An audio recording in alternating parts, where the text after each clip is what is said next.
Welcome to the My Friend the Friar podcast, and thanks for listening. If you like My Friend the Friar and want to support us, please consider subscribing or following us if you haven't already done so. And if you found us on YouTube, then don't forget to click the notification bell when you subscribe so you'll be notified of new episodes when they release. Thanks again, and God bless. Welcome to the podcast. Thanks for joining me and my friend the Friar, Father Stephen Sanchez, a discalced Carmelite priest. Good afternoon, Father. Good afternoon. Good afternoon, John. So where are we? Where are we?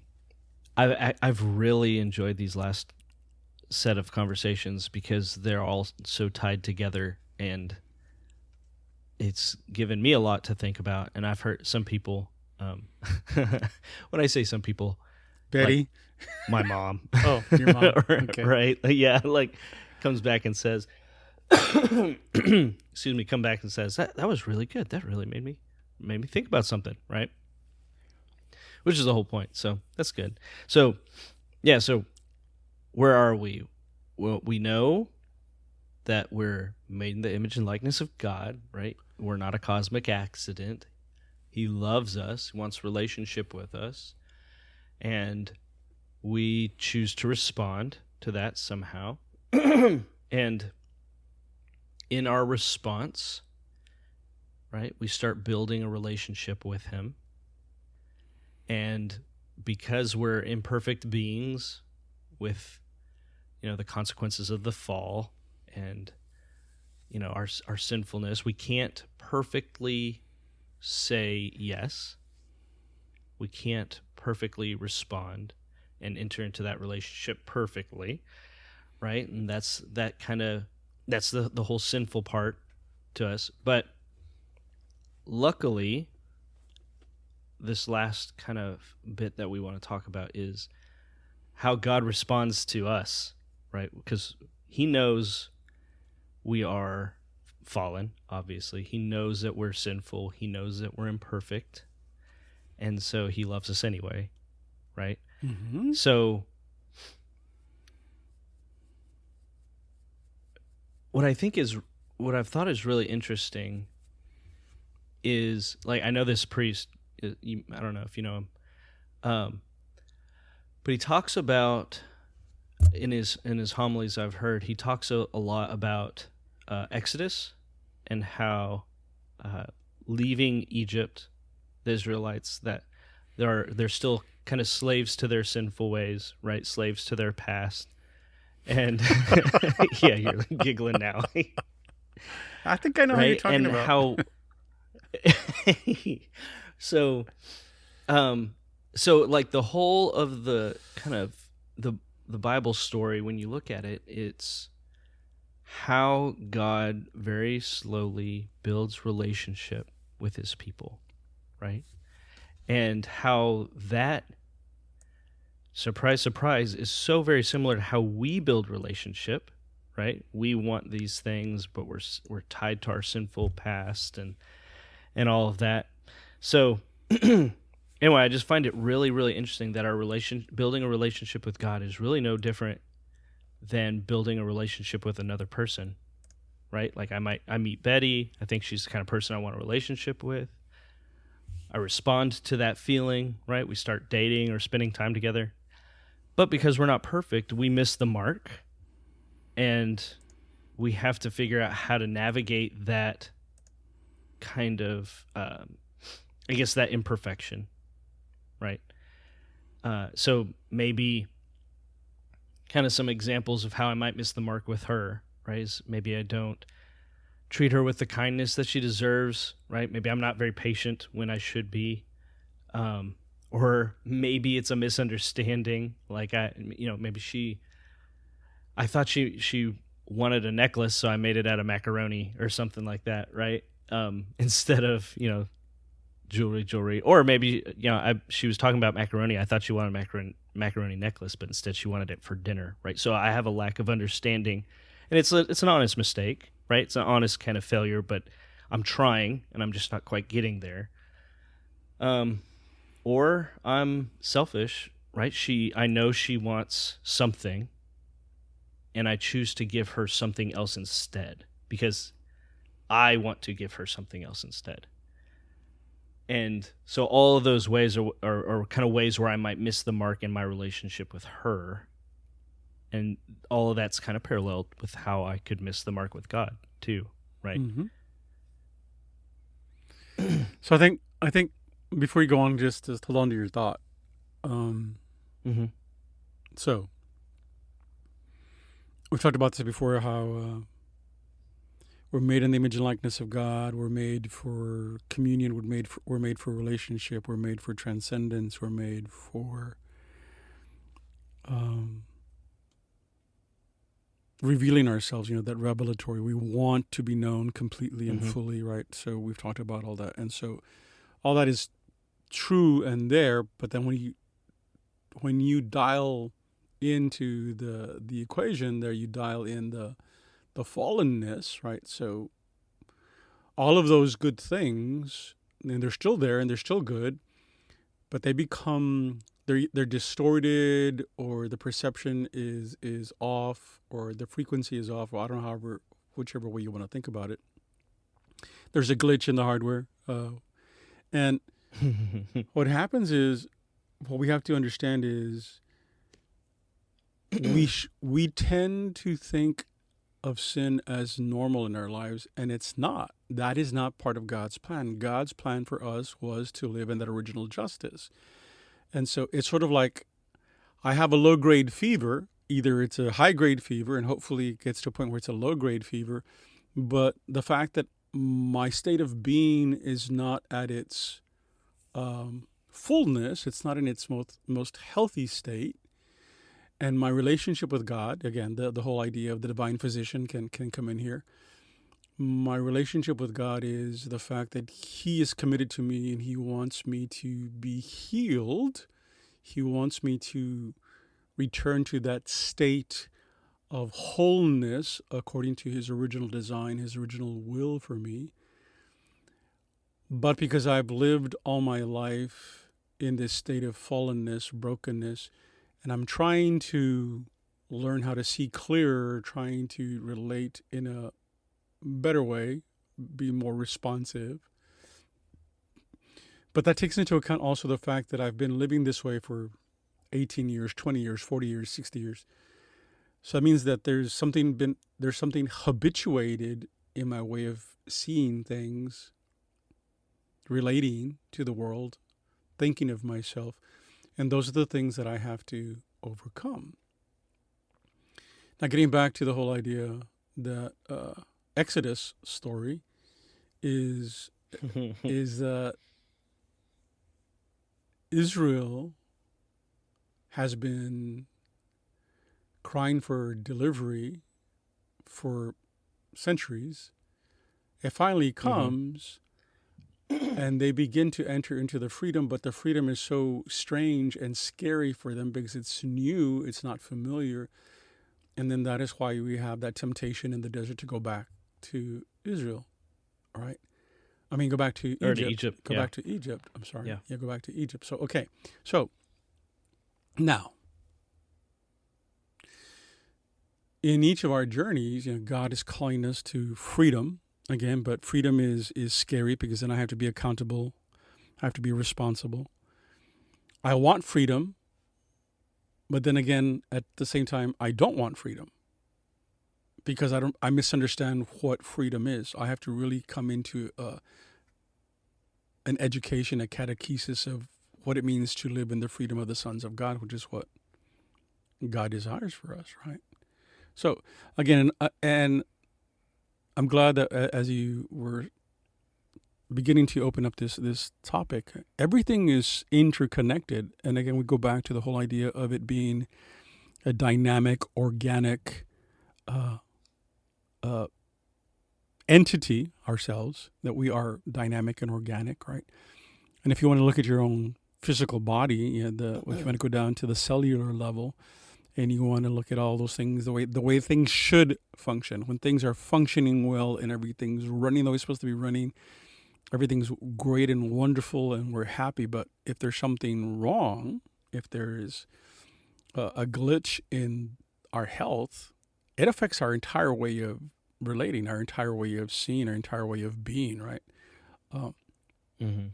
and so, okay, that's one thing to keep in mind. So now, I want to relate to somebody else, and they find themselves in the same condition as I am, or some degree of my condition. They're also fallen. They're also living under the burden of that. But they have chosen to be good people. They want to be good people. They want to respond to God however they perceive that to be, right? And in that journey, then we're both learning that my understanding of God also has to grow, because I might be thinking of God in terms of the way I did when I was 3 years old or 12 years old or 16 years old, right? And that my understanding of who God is going to grow and develop, which then means that my understanding of my relationship to Him is going to grow and develop. My responsibility and my freedom is going to grow and develop as well. So there is, again, the wholeness of God's desire for us is that we be able to be free, to be able to respond to Him freely, just as we want to respond to each other freely, just as in a relationship that we find ourselves in. If it's a healthy relationship and if I'm healthy myself, then I will want them to be in a relationship with me because they want to, not because they're obligated to, right? Not because they're duty bound or because they're afraid or whatever it might be, right?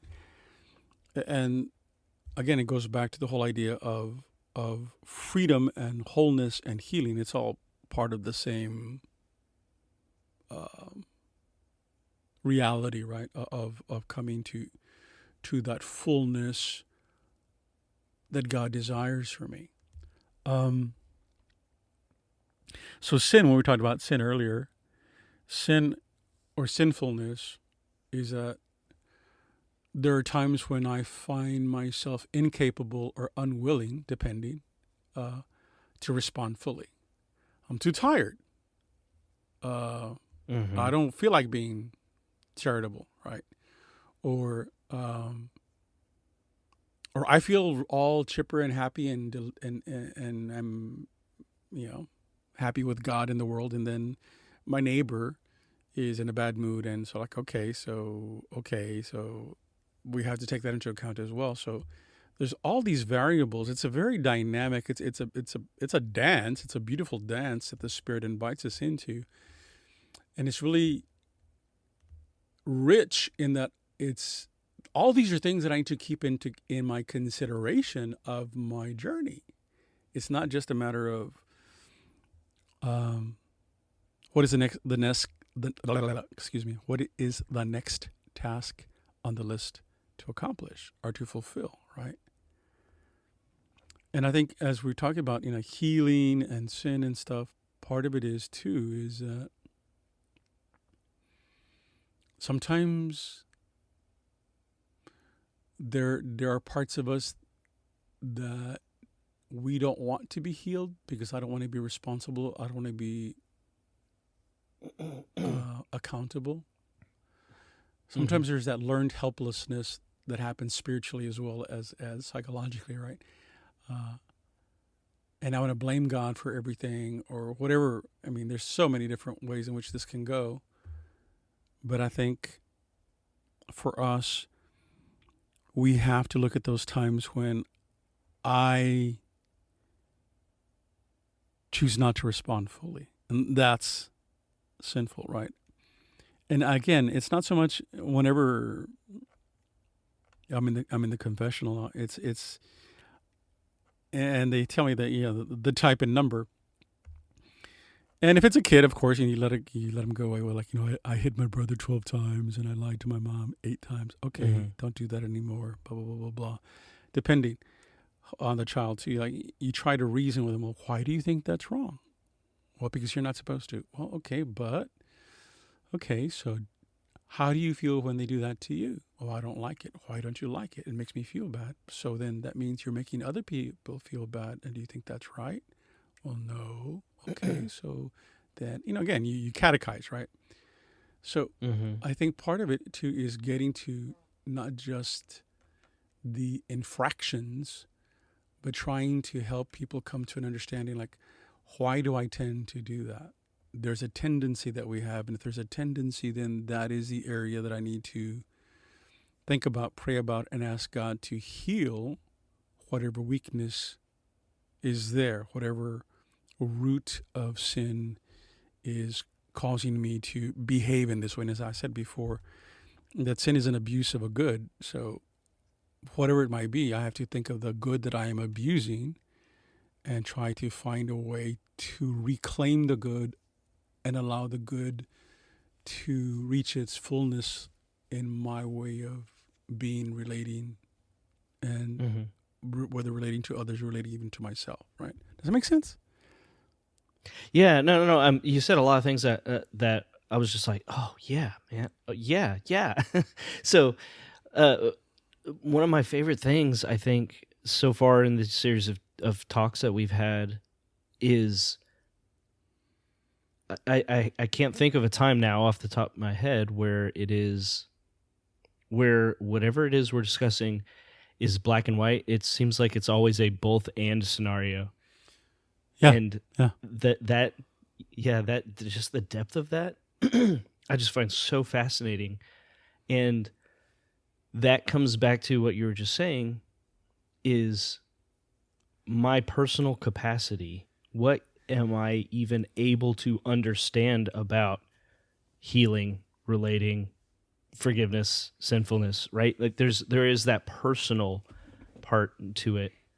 And that goes to show what you were just saying too, like with a kid, and probably with way more adults than we would ever like to believe. But that the confessional and that sacrament is truly a place of healing, but also of growth. Yes. Right? Because if you are healed, if you're open to being healed for this thing, like I hit my kid, I hit my kid, sorry, I hit my brother, or maybe I hit my kid, right? I mean, that's what the confessional is for. And it's why did you do this thing, whatever it was. It's not just like, yeah, don't do that, go say 75 Hail Marys or something. Right. It's right. Why did you do this thing? And the more times then that I can approach the sacrament of reconciliation with that same sin, the more times I can be exposed, hopefully, to an encounter with Jesus where I'm being asked, why did you do this? Right. Right? What should you do differently? Right? And how over time that leads me to change. Right. It is a catechesis. It's a learning. It's a journey. It's a process of becoming. And it's not about the perfection of the execution of behavior, right? It's not about that. It's about, have I chosen to be a good person? Have I chosen to be a disciple? If I've chosen to be a good person and I've chosen to be a disciple, what does discipleship look like? How does that manifest itself? It's not just about the abstract concept of discipleship. It's about the real incarnation of that discipleship in my behavior and in the way that I relate to others. And again, there's lots of things that come into play in the individual person's journey. Capacity, awareness, education, right? So, and the thing is that God takes us where we're at and tries to catechize us and educate us on the journey so that we become more and more aware of what discipleship really means. Yeah. There's something that that you had said in our last episode. Yeah, because we were talking. I started joking about Les Mis, yeah, and Jean Valjean and all that. But like that whole play, that whole whatever you want to call it, musical. It's all about broken people, right? It's about the triumph of goodness. Yeah, but I think how how uncharitable and how unfair is it when we see someone who there's a and I kind of now I hope my daughter never hears this episode because she'll throw things at me because I can't think of characters' names. But the girl who grows up and she ends up, I think she has to sell herself to try to make ends meet, right? And so you might encounter someone like that and think, like, this person can't possibly be a quote unquote good person because look at the thing they're choosing to do, right? And as we're talking about all the nuance of everything, right, that person may have kind of a malformed conscience or morality about whatever that one particular thing might be. But I think it's too easy to slip into the relativistic nature of our culture. So to say, are you trying to be a good person? Well, there is an objective truth to what is good. Yes. And yes. That's Jesus, right? And so then that comes back to us as individuals. Am I willing to walk with the person who I might see as not a good person, right? Am I willing to reflect the light and the truth into their lives so that they can be made aware of it? Because they just might not even know, right? They might think they're a good person doing X, Y, and Z, and they might not know any better, or maybe they do know better and they just need to see somebody or interact with somebody who's going to call them out of it. Well, the thing is this. And I think Jesus does that a lot. Well, the thing is this. Are you willing to walk with the person not to make them better or not to save them, not to make them right, but out of compassion, can you walk with them and try to understand what their circumstance and situation is? And then by your compassion, can you then manifest to them God's love for them, God's compassion for them, which will then hopefully inspire them to respond to God, right? To see that you are the instrument of compassion and love that God is offering to them in that moment.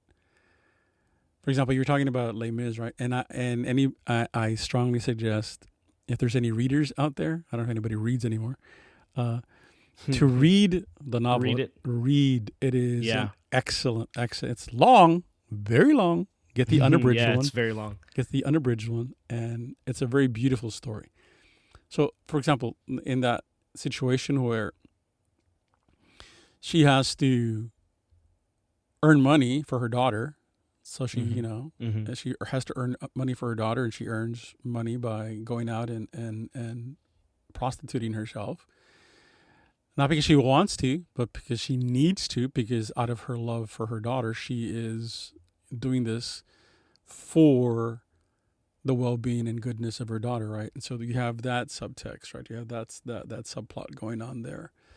And then you have the whole other subplot of the innkeeper that's basically using all the money that's being sent to them for their daughter and to buy her toys and dresses and everything. And the real or the person that is supposed to benefit is they've turned into a little slave girl, right? So you see all that injustice and corruption and everything that's going on. Okay, now, that whole entire thing is about the fallenness of the human person, right? And even in that mom's fallenness and brokenness, there is a hope for the betterment of her daughter. There is a love that is alive for her daughter, and that is what is keeping her alive to move forward, right? And so then you have the other person. You have the innkeeper who's a corrupt person, and in the novel, a very, very corrupt person, someone who has chosen to use others, right, and to abuse others. So you have someone who has chosen that, and then you have somebody who finds himself in a state of sin, not because they've chosen it, but because of the circumstances in their lives. They find themselves in this place. In the Bible, we call a publican, right? They find themselves Mm-hmm. in this state of being a publican, not because they choose to be, not because they want to be, but because they have nothing or no one, right? And so again, now moving back from the novel and looking at our lives, and again our organic dynamic way of developing and growing, sometimes we find ourselves in circumstances and situations that we cannot help. And what's most important then is that the question is, am I trying to do better and be better? Is there a way for me to escape the brokenness, the toxicity of my situation, or whatever it might be? Do I have the courage to, and the ability and the opportunity to grow into that dignity of a child of God that I am called to? In some situations you can't, in some situations you can. But it's up to the person to really be aware of their own willingness, right? If you're not willing to, then for God's sake, don't blame God. Don't blame God that you're too afraid to do anything or to change things or to be better because, well, what will people think, right? And like, well, okay. But, okay, back to sickness, right? So let's say someone strains a muscle or pulls some muscles, in between the ribs or something, right? And they are in terrible pain, right? And so, okay, what do you do? Well, I can just curse God for that, or I can use the ordinary means by which he makes himself available to me through the ordinary means of a doctor and medication, and go to somebody that knows about these things and can help me. And I am responding to my situation. I am taking some sort of accountability of finding a way to get to health, even if it takes time, right? So, okay, now going back to the whole idea of healing, right? So in my sinfulness, as I said before, sinfulness is a matter of abusing a good. In my sinfulness, what I'm trying to do is I am choosing a short-term good instead of the long-term good, right? I want immediate satisfaction instead of having the discipline necessary to be able to strive for the greater good. Because I want to be in control of my good. I want to be in control of my satisfaction. So then the sinfulness is impatience. The sinfulness is being rash.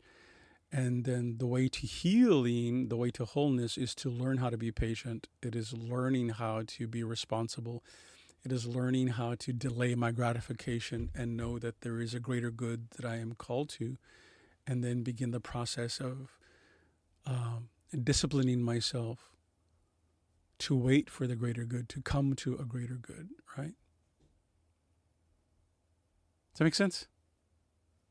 Yeah, I'm really glad that you used the low grade fever kind of example, right, earlier, because I do think that it's too easy for us to think that our fallen nature is the default state. Because just like everything else, it's the both and, right? It is our default state, but it's not the way it's supposed to be. Right. It's not the original plan. So, yeah, so I can't just say, well, I'm a broken creature, so that's just the way it's going to be. It's that realization that, oh gosh, I've been a broken creature my whole life, but I'm not supposed to be, right?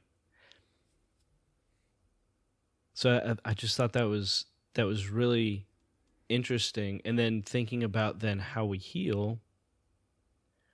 If I don't have someone like your high school teacher, right? If I don't have someone in my life who's willing to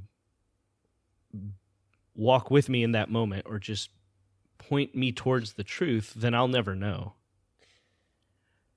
And so I think about, healing, like, and you said it takes time.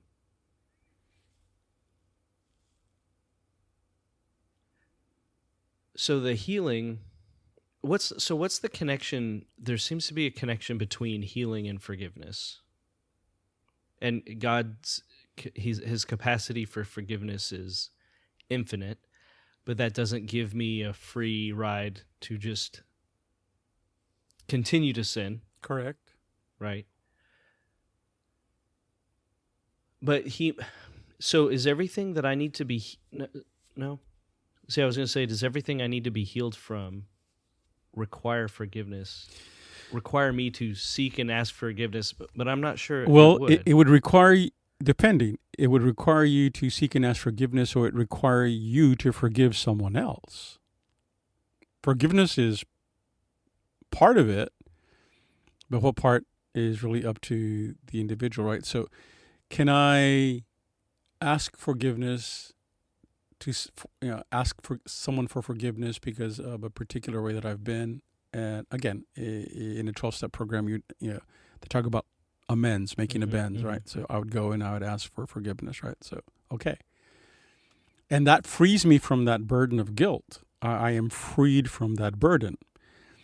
If someone has sinned against me in my early years or in my formation as a child or as an adolescent or something or other, and I carry around that burden, that may be a lie I believe about myself, or I believe about the world or something, right? Or even about God. Then I have to come to a place, one, of being aware of that, two, working through my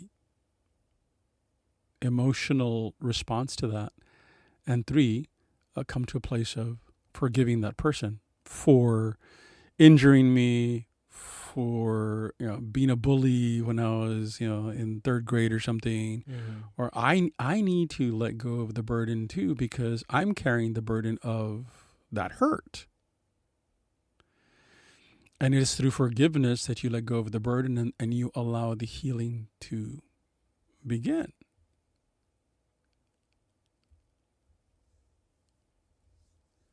It's probably not a coincidence. It's in the Our Father, right? Teach us to pray. Forgive us as we forgive those, right? And that's such a scary line too. Forgive us as we forgive those. As right? we forgive. So the implication of, if I'm not forgiving others, ...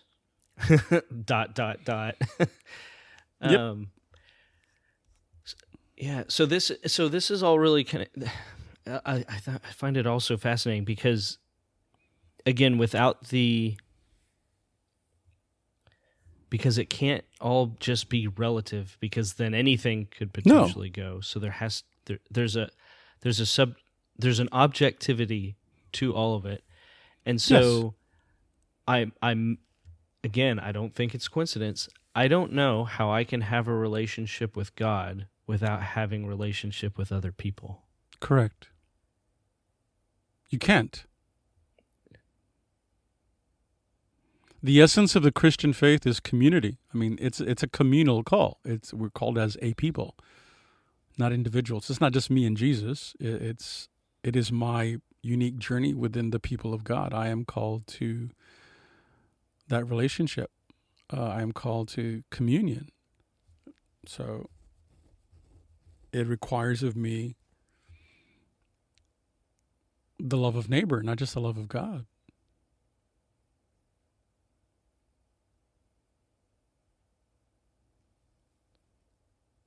And John the Evangelist himself talks about, you can say you can love God, but if you don't love the neighbor who you do see, how can you love God who you don't see?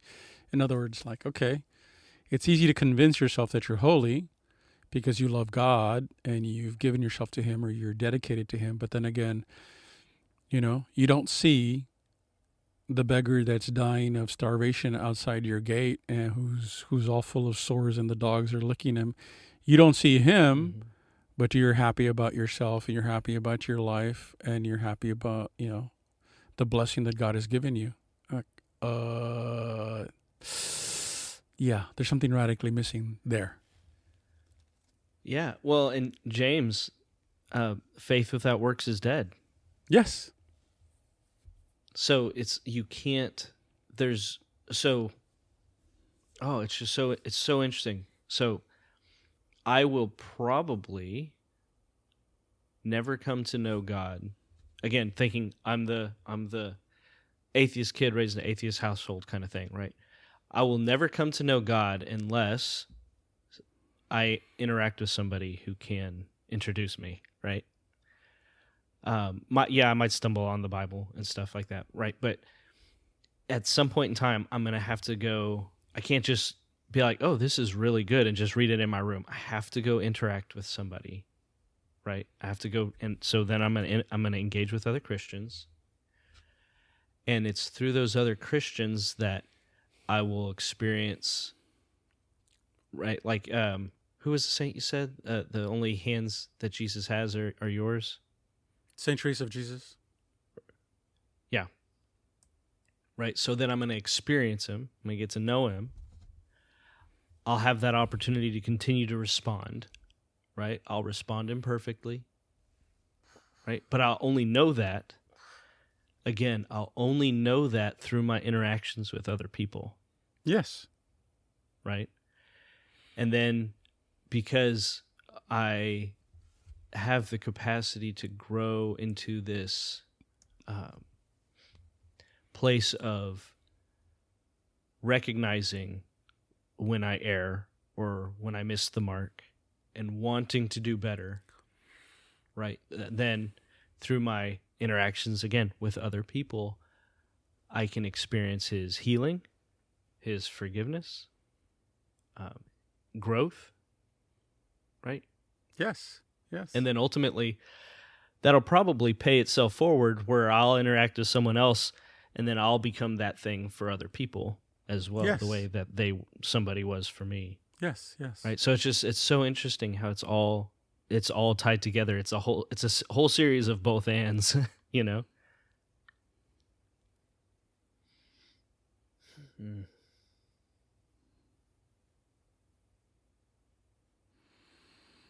So what do you recommend to somebody who um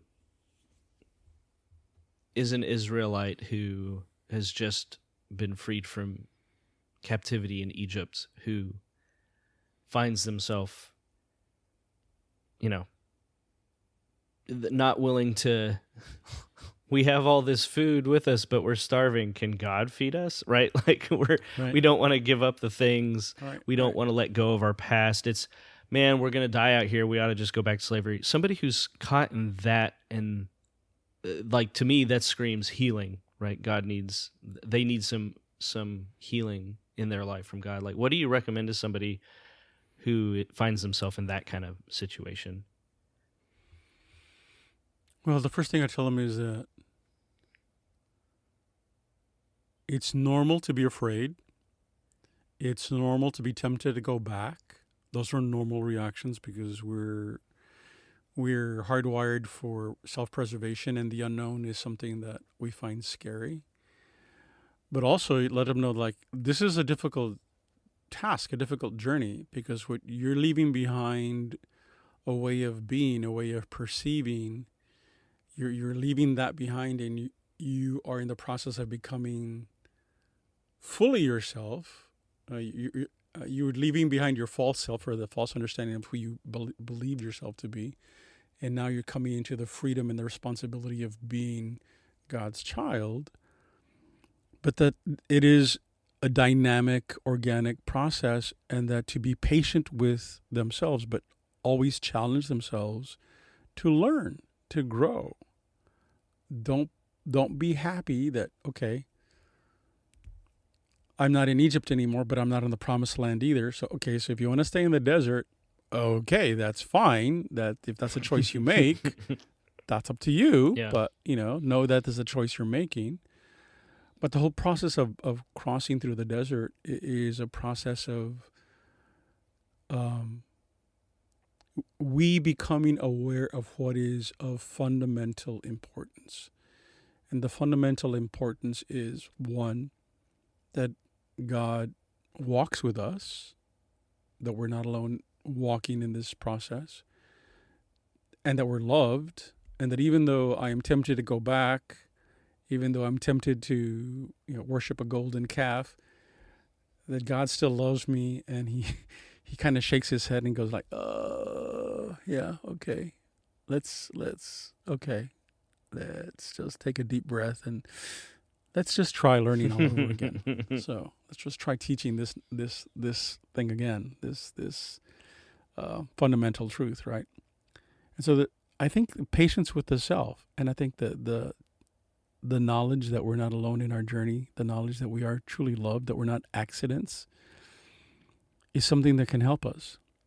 Now, part of it too is letting go of what you perceive is owed to you, or you perceive what God should do for you, letting go of that and allowing him to lead you along the path that is best for you.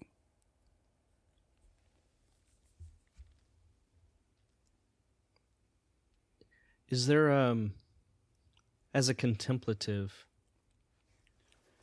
because I think part of this is, as you're saying, like, what's best for me, like, how do I grow in my capacity to reflect about whatever, right, my state of existence? How does somebody,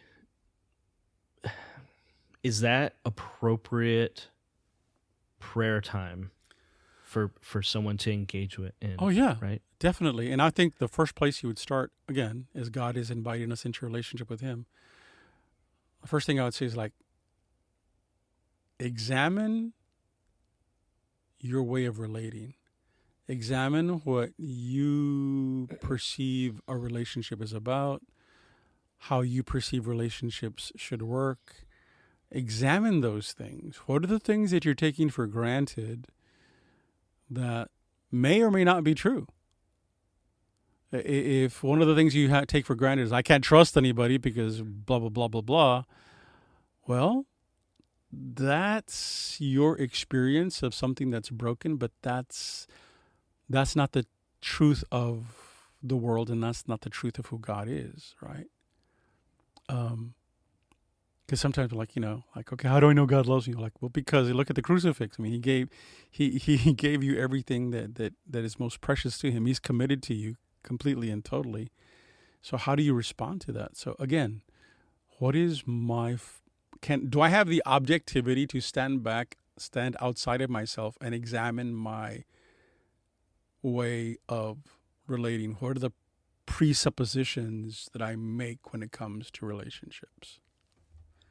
Yeah, that's, I can see that, because my goodness, that could be anything. Like, how many times have all of us out there ever felt like, well, I'm not lovable, or nobody wants to be with me, or I can't do this right, or whatever, right? So all of those kinds of feelings are things where we have some wound, right? And the wound may be caused by other people, is a wound that will inappropriately probably transfer to God too. Yes. Right? And how we relate to God. Yes.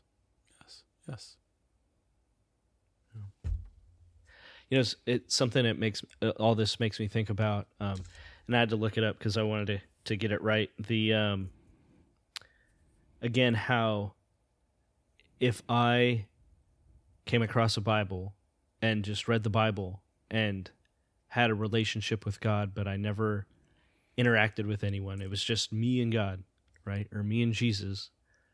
And that's all it is. How much that misses the mark. Oh yeah. I guess because in 1 Timothy chapter 3 verse 15, Paul says, "But if I should be delayed, you should know how to behave in the household of God, which is the church of the living God, the pillar and the foundation of truth." Right? So he's pointing out that it's the people of God, the church, which is the pillar and foundation of truth. That's that source of objective truth. Yeah. So it's not all left subjective. You should know how to behave, because the church, right, the people, that interaction with others is what's going to call you and get you closer to God, and it's going to allow you to heal. It's going to be that, what did you call it? Your ordinary means of healing, forgiveness, interaction, charity. Right.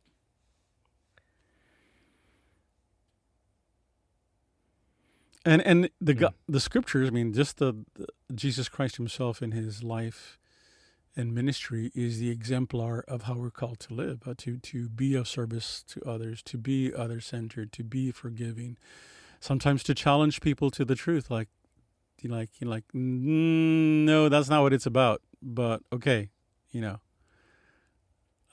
if you were choosing to not learn, that's a choice that you make, and okay, yeah, there's consequences to that, but you've chosen that, so okay, that's on you. The difficulty then is, the difficulty of the gospel is that radical charity and that radical compassion. That's that Jesus exemplifies in his life and ministry of healing. Yeah, and that's a tall order to live up to, right? To imitate. Right. But it's something that we're called to. It's something that we should strive to. Like, it just, again, I'm not going to go around, I'll go find a leper to touch. Like, that's not what it's about. It's about, are you aware of the dignity of the person? And there's plenty of lepers around, just different kinds of lepers now. I mean, are you aware of the dignity of the person that you or society believes is not worthy of attention or not worthy of the dignity that they're owed, right? Yeah. And can you show someone the dignity that they're owed as a child of God or someone who's made in his likeness by forgiving them when they've hurt you? Right. Or not judging them for being in a situation or circumstance that they find themselves in that they have no power over. Yeah.